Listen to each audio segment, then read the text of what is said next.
masih jauh. Nah, kita sering menilai prestasi seseorang itu dari casing. Makanya kalau ini orang kira-kira bekal baik tidak? Ulama tuh memberikan 3 ciri ya. Ini akhwat kalau mau nyari jodoh, wah ini langsung ngangguk. Ibu nggak usah ikut ngangguk. Nih 3 cirinya. 1, dia semangat tidak belajar agamanya. Tapi belajarnya itu bukan untuk gelar, bukan untuk status, bukan untuk diakui banyaknya ilmu. Tidak, dia belajar karena ingin dekat dengan Allah, ingin kenal kepada Allah, ingin bisa mengabdi ke Allah. Karena akhlak itu datangnya dari iman, iman datangnya dari ilmu. Ini rumusnya. Jadi kalau kenapa itu akhlaknya kok jelek, berarti imannya masih lemah. Karena iman makin kuat, akhlak langsung naik sendiri. Nah, orang yang senang belajar agama dengan benar, itu cirinya imannya meningkat. Buahnya pribadinya makin baik. Berarti benar tuh belajar agamanya. Pembelajar sejati itu bukan yang senang belajar saja, tapi belajar dan mengamalkan. Itu pembelajar.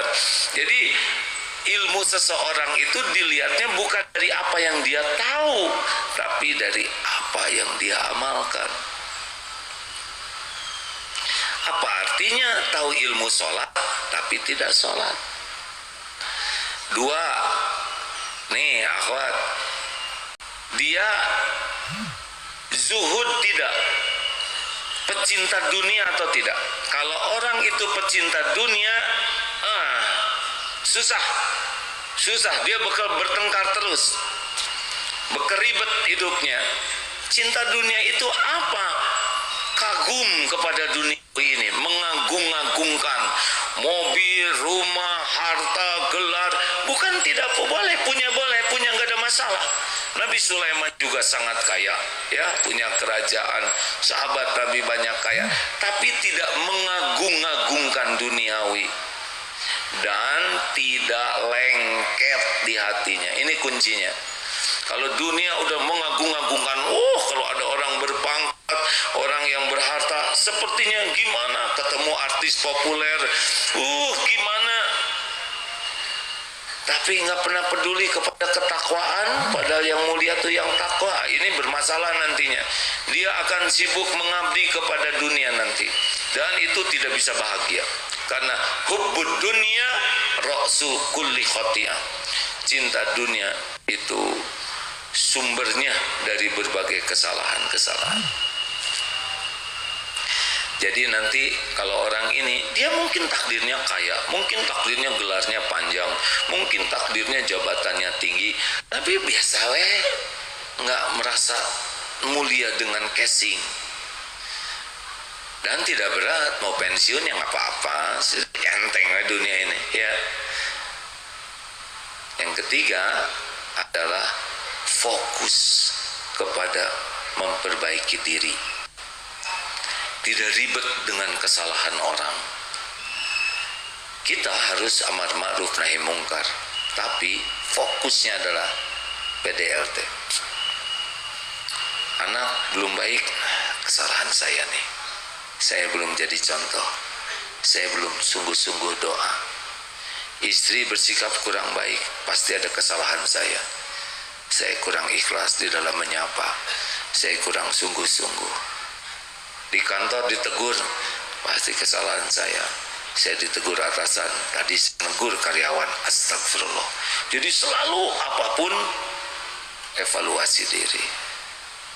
Nah, kalau orang sudah begini, cepat, bagus. Tapi kalau selalu menyalahkan orang, ini gara-gara itu, ini nggak benar, ini udah. Kalau orang malas belajar agama dan tidak serius mengamalkan, kalau orang sudah mabok sama duniawi dan lengket dunia di hatinya, kalau orang sudah sibuk menyalahkan orang, udah, itu susah. Lama jadi baik. Terakhir,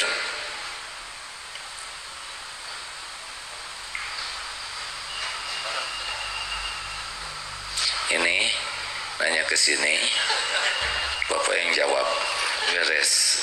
Tiga-tiganya kebagian. Terserah yang mana aja. Saya tidak berani ngambil keputusan, ngajunya bareng. Silakan Dek. Bismillahirrahmanirrahim. Assalamualaikum warahmatullahi wabarakatuh. Perkenalkan, nama saya Taufik.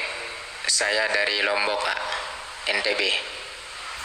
Yang ingin saya tanyakan, yang pertama, perbedaan antara riya sama syiar.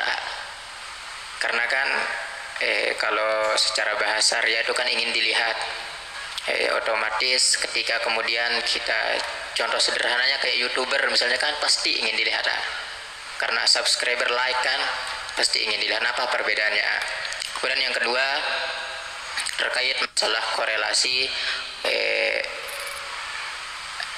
kayak warotil Quran tartila kan. Satu-satu aja. Satu aja udah berat. Makasih ya Dek.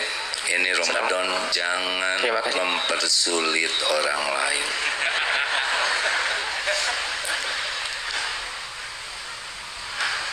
Apa di pertanyaannya? Antara riya dan syiar. Bahkan menampakkan nikmat itu bagian dari syukur loh. At-tahadus bini'mati rabbika fahaddits. Jadi menampakkan nikmat ini boleh. Bedanya apa? Goalnya. Kalau riya, goalnya adalah saya. Ingin diketahui, ini loh saya bisa loh, ini prestasi saya, ini harta saya, ini kepintaran saya, ini ide saya. Kalau syukur, Allah, ini dari Allah, ini milik Allah, ini amanah Allah, ini ujian dari Allah, gitu. Wah, rumahnya bagus, alhamdulillah, Allah yang memiliki segala-galanya, titipan Allah. Tapi jangan acting, oh semuanya milik Allah. Itu juga nama sama nebeng beken. Saya sih orang fakir, tidak punya apa-apa, diijabah tuh hadirin. Udah itu teh ketipu, bangkrut aja. Nggak usah acting ya. Karena ada yang nyebut diri merendah untuk mengangkat diri. Saya sih orang bodoh, pas saat mustajab jadi blon aja. Jangan. Kalau mau mengatakan apa adanya ya memang begitu. Jadi kalau syiar bagaimana? Misal kita sedekah, ditampakkan niat memotivasi, niat memberi contoh, niat mengajak orang lain. Berpeluang riya ada. Makanya yang ditampakkan dan yang tidak ditampakkan lebih banyak lagi. Misal sedekah 100 juta ditampakkan. Siapa yang mau infak? Ya, dari saya 100 juta. Tampak. Itu ada peluang riyanya. Yang diam-diam 1 miliar.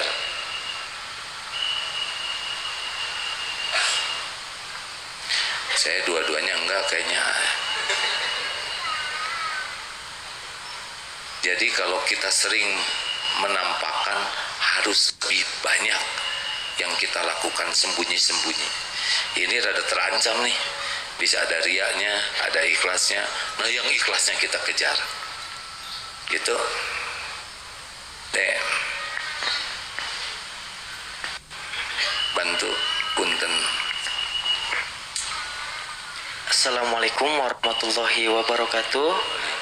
Perkenalkan, nama saya Muhammad Irsan dari Sukabumi. Izin bertanya, bagaimana tips ataupun caranya supaya kita lebih ringan dalam mengamalkan ilmu-ilmu yang sudah kita pelajari ataupun yang sudah kita dapatkan? Terima kasih. Ada yang bertanya sahabat Ansor kepada Rasulullah SAW. Saya sudah dapat ilmu syariat Islam banyak, kurang lebih seperti itulah ya. Beri saya amalan yang bisa saya pegang teguh. Maksudnya dengan amalan ini mendorong amalan-amalan lain bisa dilakukan. Tahu jawaban Rasulullah seperti apa? La yazalu lisanuka rotban min zikrillah. hendaklah basahi lisan ini dengan selalu menyebut nama Allah. Dah.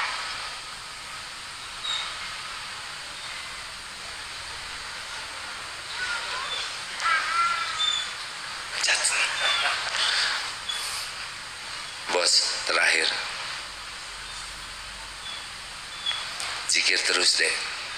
Doanya ini deh, Allahumma inni as'aluka fi'lal khairat wa tarkal munkarat. Pendek itu supaya kita semangat berbuat baik dan bisa meninggalkan keburukan. Allahumma inni as'aluka fi'lal khairat wa tarkal munkarat.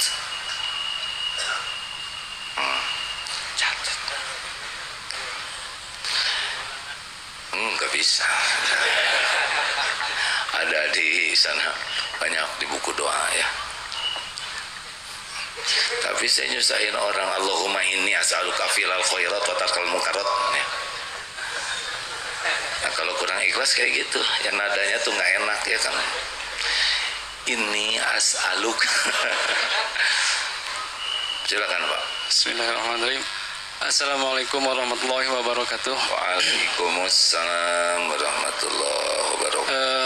Nama saya Mang Ihin dari Bandung, Pak, dari Pagarsih. Alhamdulillah. Mang Ihin gimana ceritanya ada di sini?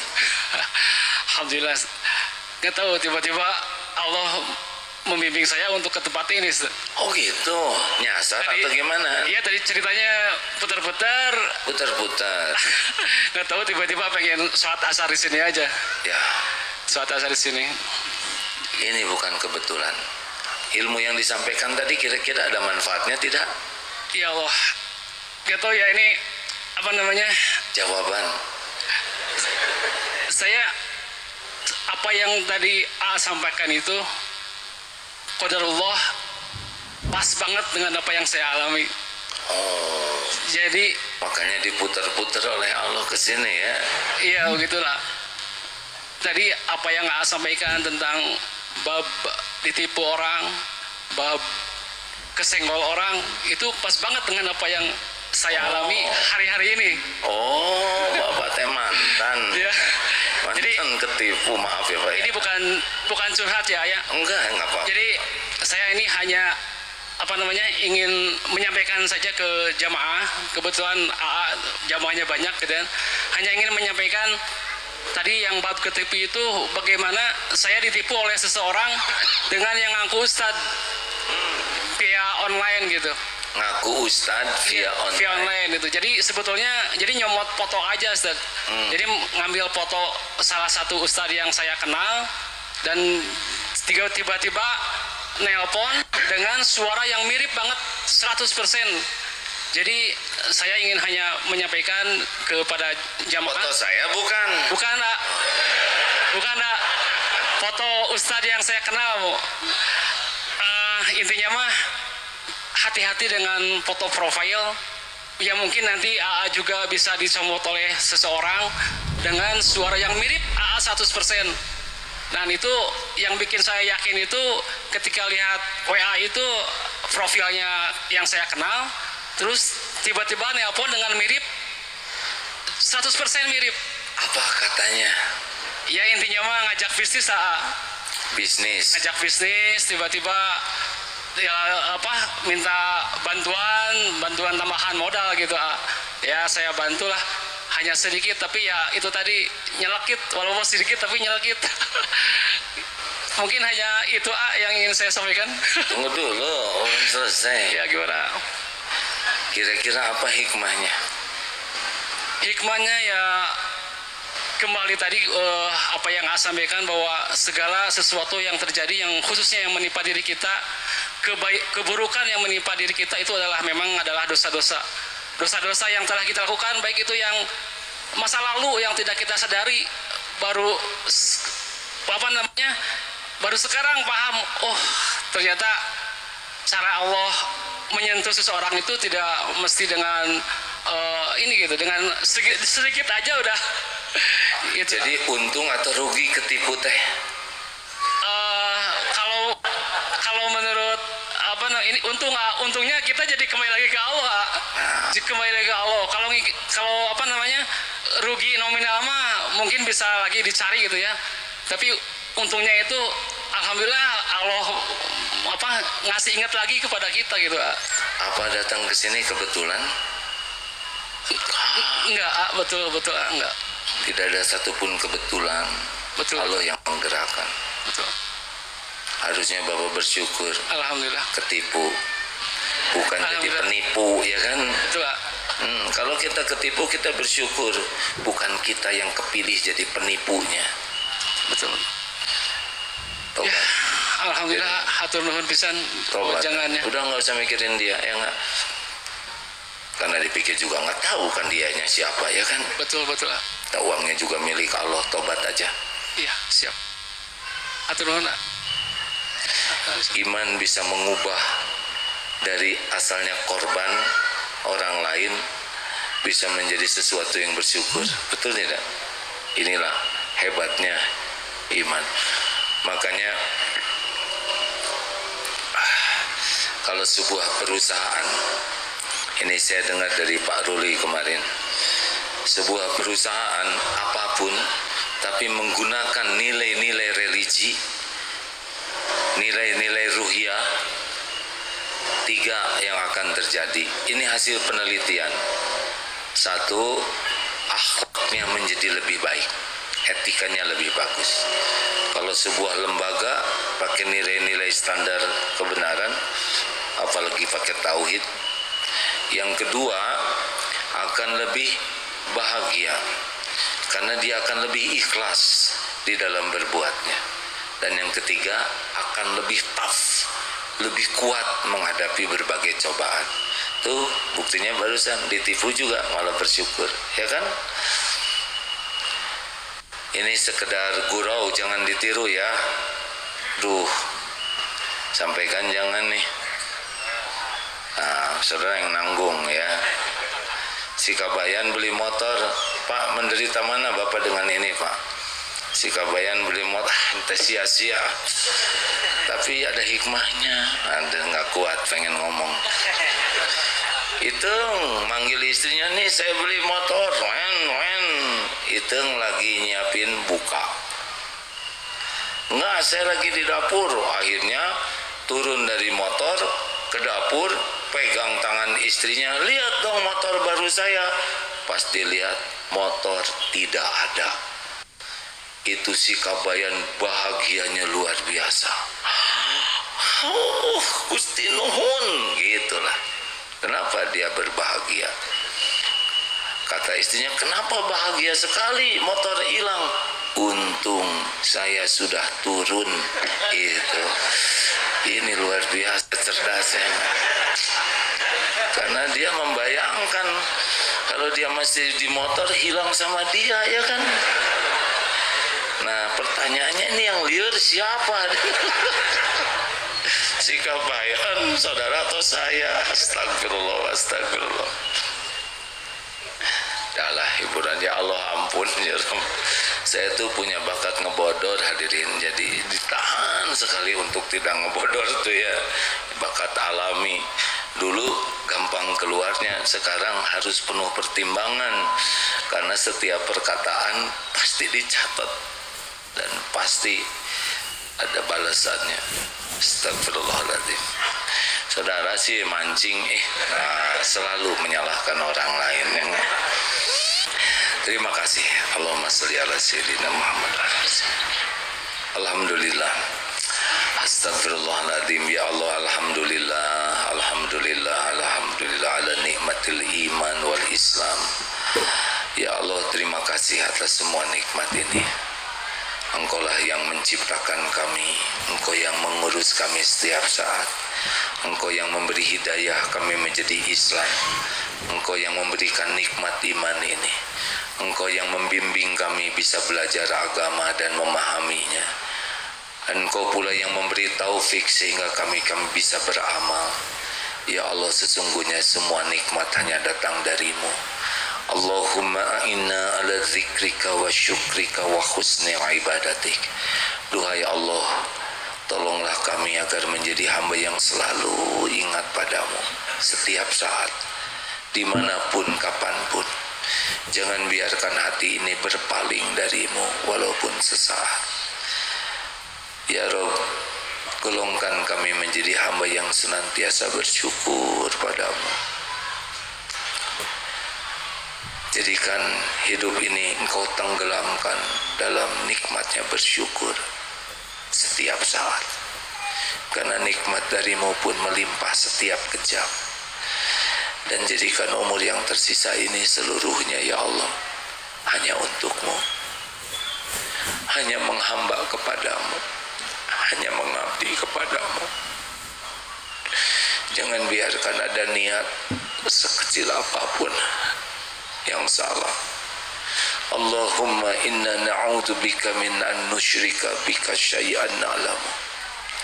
Ya Allah, kami berlindung kepadamu dari menyekutukan Engkau dengan apa-apa yang kami tahu, dan kami mohon ampun kepadamu dari apa-apa yang kami tiada tahu.